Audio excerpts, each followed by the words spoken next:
ठाकरेंच्या शिवसेनेचे अंबादास दानवे हे आपल्यासोबत फोन लाईनवरून जोडले गेलेले आहेत। सर, आपण पाहतो या ठिकाणी आता ऑपरेशन टायगर राबवलं जातंय आणि आपल्या पक्षातले काही नेते नॉट रिचेबल आहेत, काही खासदार नॉट रिचेबल आहेत आणि ते दिल्लीमध्ये आहेत अशी माहिती मिळते आहे। या संदर्भात आपली काय प्रतिक्रिया आहे? मला असं वाटतं बऱ्याच गोष्टी कपोल कल्पित सांगितल्या जात आहेत।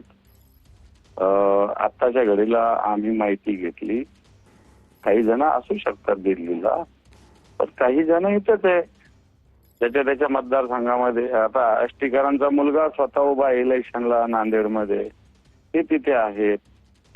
आपले ओमराजेंचा मुलगा जरा हॉस्पिटलाइज आहे, ते तिथे आहेत। आणि मग तुम्हालाच या सगळ्या बातम्या कुठून कळतात किंवा कोण सांगतं हे कळत नाही।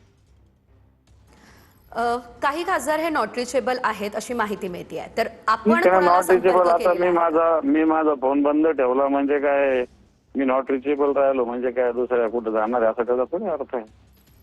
बरं, तुमचा कुणाशी संवाद झालेला आहे का किंवा तुम्ही कुणाला कॉन्टॅक्ट केला होता का या संदर्भात? मी माननीय उद्धवजी ठाकरे साहेबांच्या आदेशाने मी काही लोकांशी संवाद साधला। मी काही तुमच्या याला सांगू शकत नाही, परंतु आम्ही संपर्कात आहोत एवढंच सांगू। याचा अर्थ ज्या 6 खासदारांचं नाव या ठिकाणी घेतलं जात आहे त्यामधले काही दिल्लीमध्ये असू शकतात, मात्र काही हे इथेच आहेत असं आपलं म्हणणं आहे?